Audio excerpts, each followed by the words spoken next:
Hello everyone. In this video, we are going to discuss types of events. ये हमारा lecture 2 होने वाला है, ठीक है। तो टाइप्स ऑफ इवेंट्स में सबसे पहले हम कर लेते हैं सिंपल इवेंट। सिंपल इवेंट क्या होता है? सिंपल इवेंट में जब हम बात करते हैं तो ऐसा इवेंट जिसमें सिर्फ एक सिंगल ही सैंपल पॉइंट होगा, ठीक है। ऐसे इवेंट को हम सिंपल इवेंट बोलेंगे जिसमें सिंगल सैंपल पॉइंट हो, ठीक है। तो लिख लेते हैं इसको। Simple event is the event which consists of only single sample point, okay. उसको हम सिंपल पॉइंट बोल देंगे, ठीक है। इसके बाद अगर हम इसका एग्जाम्पल लें तो इसमें देखो, सबसे पहले अगर रैंडम एक्सपेरिमेंट हम अपना ले लेते हैं, tossing of 2 coins, right. Tossing of 2 coins अगर हमने ले लिया तो हमारा इवेंट क्या होगा? गेटिंग बोथ हेड्स,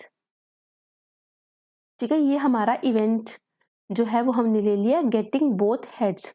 तो देखो सैंपल स्पेस क्या बन जाएगा? सैंपल स्पेस हमारा बनेगा टॉसिंग ऑफ 2 कॉइन्स में क्या क्या पॉसिबिलिटीज होती हैं? Head head, head tail, tail head and tail tail, ठीक है। ये हमारा बन गया सैंपल स्पेस, ठीक है। और अगर हम इवेंट को लिखेंगे तो इसमें से क्या आएगा? गेटिंग बोथ हेड्स में क्या आ जाएगा? Head head. तो ये हमारा आ गया जिसमें सिंगल सैंपल पॉइंट है। तो ये एग्जाम्पल हो गया हमारा सिंपल इवेंट का, राइट। इसके बाद हम नेक्स्ट की बात करेंगे तो उसमें हम सेकंड पॉइंट पे अपना लिखेंगे compound event.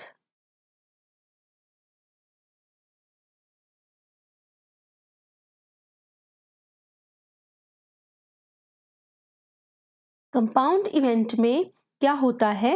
More than 1 sample point आते हैं, राइट। जब मोर देन 1 सैंपल पॉइंट आएंगे तो उसको हम बोल देंगे कि ये हमारा कंपाउंड इवेंट है, राइट।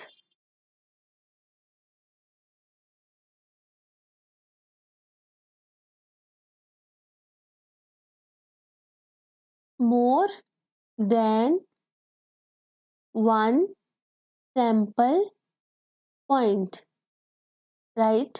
तो इसके एग्जाम्पल में हम क्या ले सकते हैं? इसके एग्जाम्पल में अगर हमारा रैंडम एक्सपेरिमेंट सेम रहा, टॉसिंग ऑफ 2 कॉइन्स, राइट, लेकिन हमने अपना इवेंट जो ले लिया वो ले लिया गेटिंग एटलीस्ट 1 हेड। तो इसमें क्या बन जाएगा हमारा इवेंट? ये बन जाएगा head head, head tail, tail head, right. तो ये आ गया हमारा कंपाउंड इवेंट। सिंपल इवेंट में हमारा सिंगल सैंपल पॉइंट आता है और जो कंपाउंड इवेंट होता है उसमें मोर देन 1 सैंपल पॉइंट हमारा आएगा, ठीक है। नेक्स्ट हम बात कर लेते हैं अपने थर्ड इवेंट की, जिसमें हम बात करेंगे श्योर इवेंट की, राइट। थर्ड हमारा आ गया श्योर इवेंट। ये नाम से ही पता चल रहा है कि इसमें क्या होगा? हमारा इवेंट जो होगा वो श्योर होगा, means that is sure to happen, right. लिखेंगे that is sure to happen. That is ऐसा इवेंट जिसकी प्रोबेबिलिटी क्या होगी? 1 होगी। उसको हम बोल देंगे अपना श्योर इवेंट, क्योंकि हमें पता है कि जो प्रोबेबिलिटी होती है किसी इवेंट की वो कहाँ से कहाँ तक लाई करती है, 0 से 1 के बीच में। तो अगर कोई इवेंट श्योर है तो उसकी जो प्रोबेबिलिटी आ जाएगी वो 1 आ जाएगी। और यहाँ क्या होता है, जो हमारा इवेंट है वो सैंपल स्पेस के इक्वल आ जाता है। ठीक है, जब भी हम इसकी बात करते हैं अपने श्योर इवेंट की, तो यहाँ पे हमारा इवेंट सैंपल स्पेस के इक्वल आ जाता है। जैसे एग्जाम्पल में हम देख लेते हैं, एग्जाम्पल हमने लिया अपना random experiment tossing of a dice. ठीक है, इवेंट क्या ले लेते हैं, इवेंट हम ले लेते हैं getting a number less than equal to 6। ठीक है, अगर हमने ये एग्जाम्पल ले लिया जिसमें रैंडम एक्सपेरिमेंट और इवेंट हमने अपना ये ले लिया, तो सैंपल स्पेस क्या बनेगा, देखो सैंपल स्पेस में आ जाएगा 1 2 3 4 5 6। ठीक है, और इवेंट में क्या आ जाएगा हमारा 1 2 3 4 5 6। तो यहाँ पे क्या हो गया, इवेंट जो है वो सैंपल स्पेस के इक्वल हो गया। तो इस इवेंट को हम बोलेंगे कि ये इवेंट श्योर है और इसकी प्रोबेबिलिटी क्या है, इसकी प्रोबेबिलिटी आएगी 1। ठीक है, इसके बाद हम नेक्स्ट बात कर लेते हैं अपने फोर्थ इवेंट की, और हमारा फोर्थ इवेंट है इम्पॉसिबल इवेंट।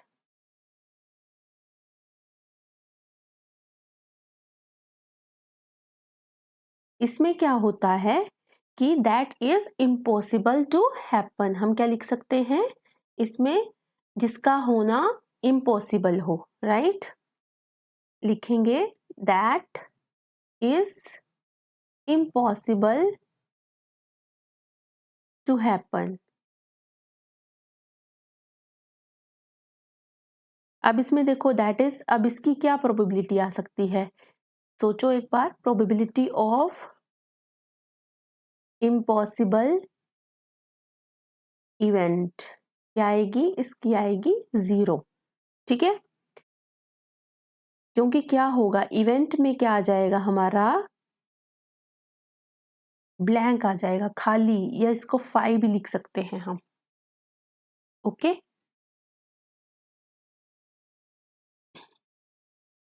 इसमें क्या होता है कि जो हमारी नंबर ऑफ फेवरेबल केसेस होते हैं इम्पॉसिबल इवेंट में, वो 0 को अप्रोच कर जाते हैं, इसलिए इसकी प्रोबेबिलिटी जो है 0 के इक्वल आ जाती है। एग्जाम्पल इसमें हम क्या ले सकते हैं, देखो एग्जाम्पल में अगर हमने लिया रैंडम एक्सपेरिमेंट, हम फिर से वे ले लेते हैं tossing of a dice.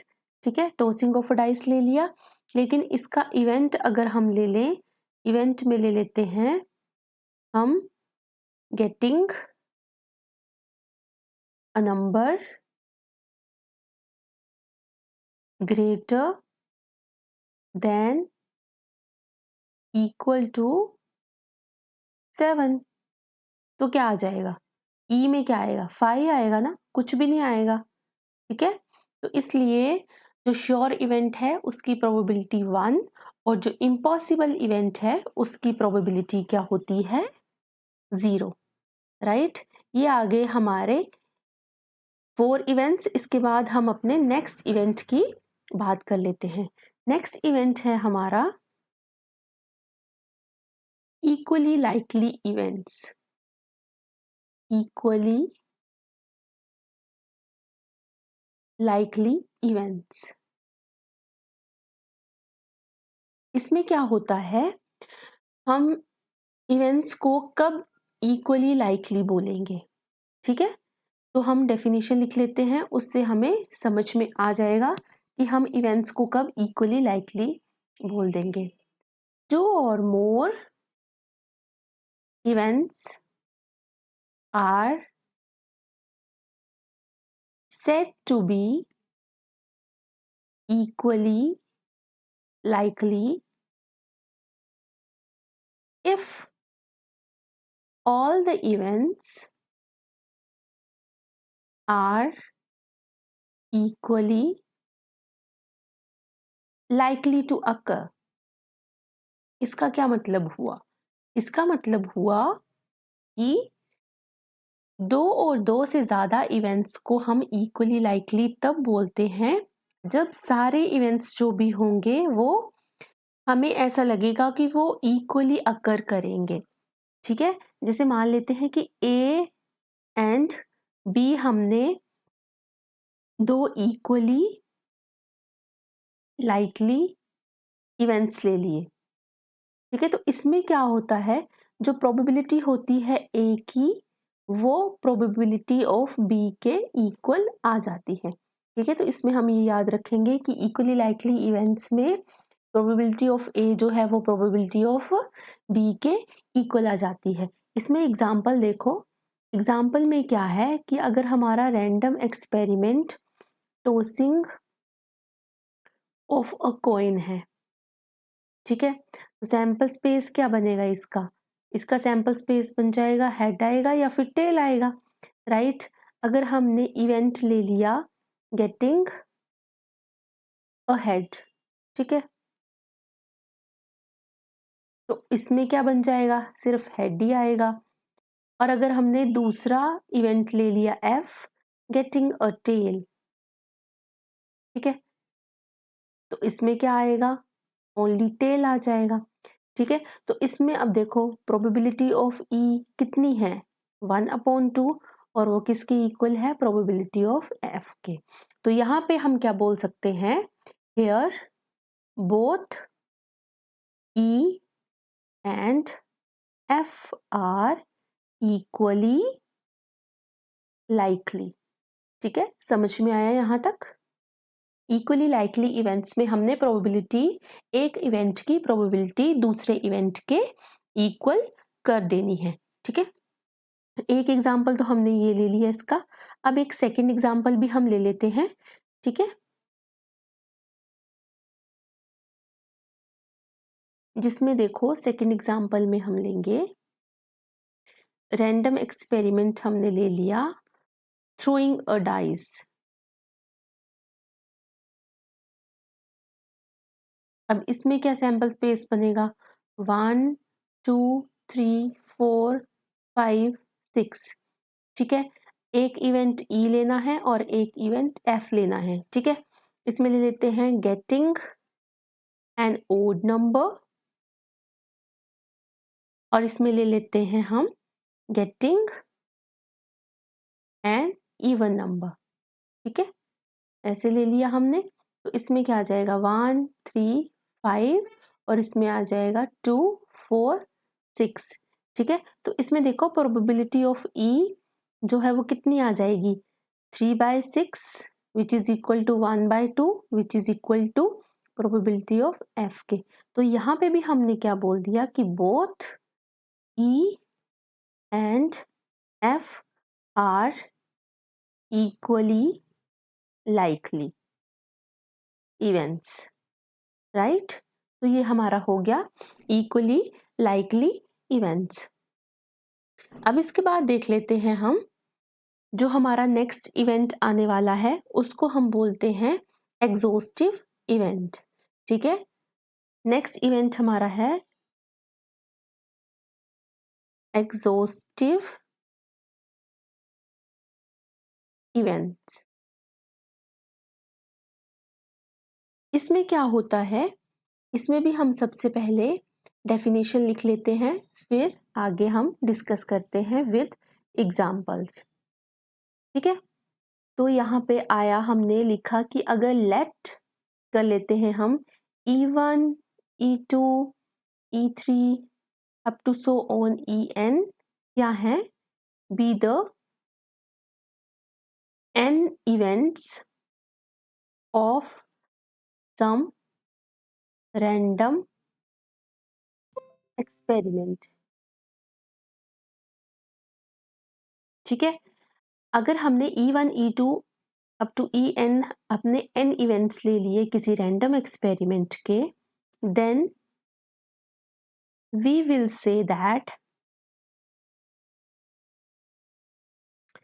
E1 E2 E3 up to en to be exhaustive. कब हम इनको एग्जॉस्टिव बोलेंगे? इफ क्या होगा, E1 union E2 union E3 union En जो है वो हमारा S सैंपल स्पेस के इक्वल आ जाए। ठीक है, तो एग्जॉस्टिव इवेंट्स में इन सब की यूनियंस जो है वो सैंपल स्पेस के इक्वल आ जाएगी। एग्जाम्पल हम देख लेते हैं। एग्जाम्पल में अगर हमने प्रीवियस एग्जाम्पल ही ले लेते हैं, ठीक है, तो प्रीवियस एग्जाम्पल में हमारा क्या हो जाएगा, लिखेंगे इन the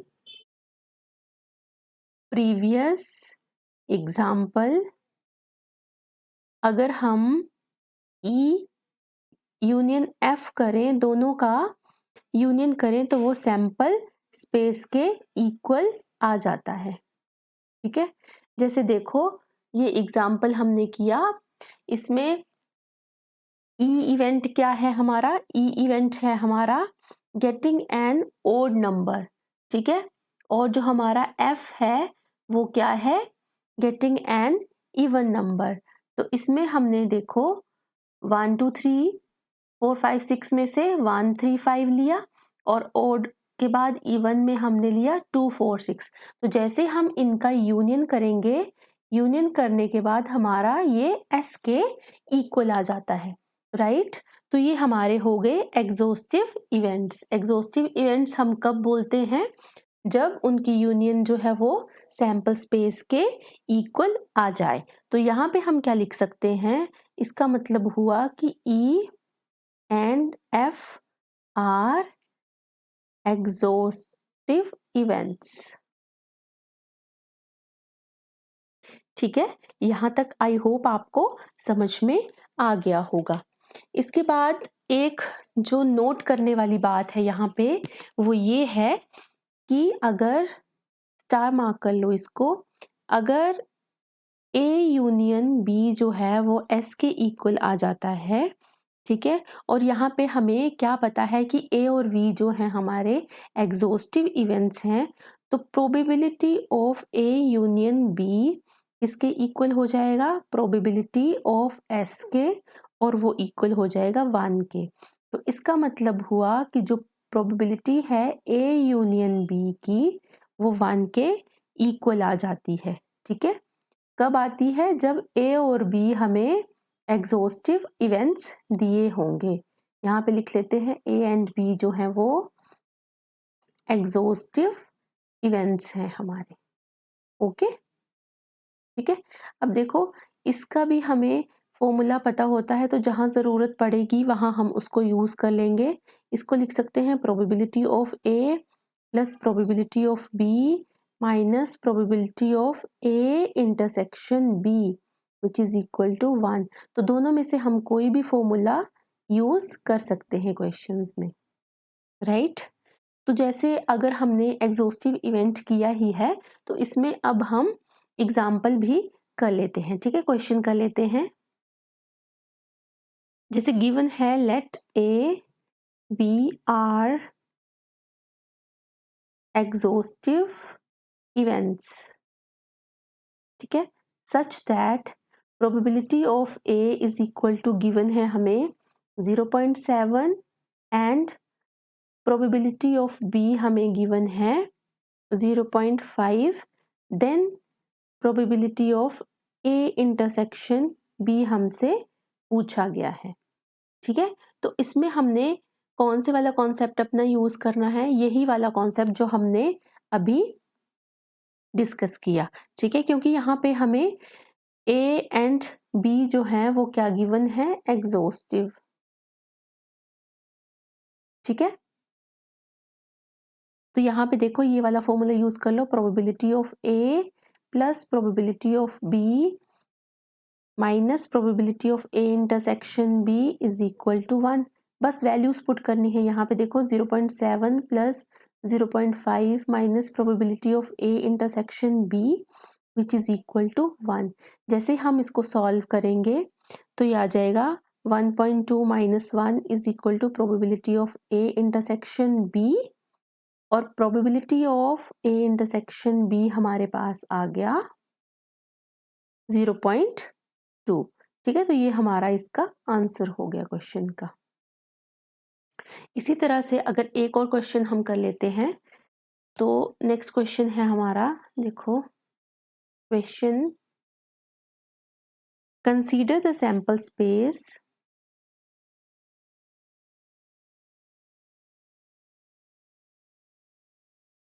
of first 10 natural numbers. ठीक है, यहाँ पे हमें क्या गिवन है, सैंपल स्पेस में फर्स्ट 10 नेचुरल नंबर्स हैं। ठीक है, ए इवेंट हमारे पास है, बी इवेंट हमारे पास है, सी इवेंट हमारे पास है। ठीक है, 3 इवेंट्स दिए हैं। तो ए इवेंट में है सिलेक्टिंग अ प्राइम नंबर, उसके बाद बी इवेंट में है सिलेक्टिंग अ मल्टीपल ऑफ 2, और सी इवेंट में है choosing a perfect square number. ठीक है, तो हमें बताना है कि are these events exhaustive events. ठीक है, हमें बताना है कि ये इवेंट्स जो हैं वो एग्जॉस्टिव इवेंट्स होंगे या नहीं होंगे। चलिए एक बार कीजिए आप इसको ट्राई। देखिए सैंपल स्पेस क्या बनने वाला है हमारा, 1 2 3 4 5 6 7 8 9 10। फर्स्ट 10 हमने नेचुरल नंबर्स ले लिए। ठीक है, ए में हमारा आ जाएगा 2 3 5 7, क्योंकि इसमें हमने क्या लेना था, प्राइम नंबर। बी में हमारा आ जाएगा मल्टीपल ऑफ 2 2 4 6 8 10, और सी में हमारा आ जाएगा 1 4 9। ठीक है, तो जैसे ही हमने चेक किया तो हमें पता चला कि ये जो इवेंट्स हैं हमारे, these events are exhaustive events, क्योंकि इनमें क्या हो रहा है, इन सब की यूनियन करने के बाद वो सैंपल स्पेस के इक्वल आ रहा है। ठीक है, आई होप आपको यहाँ तक सब कुछ समझ में आ गया होगा। इस वीडियो में इतना ही, बाकी हम अपनी नेक्स्ट वीडियो में डिस्कस करेंगे। Thanks for watching, bye everyone.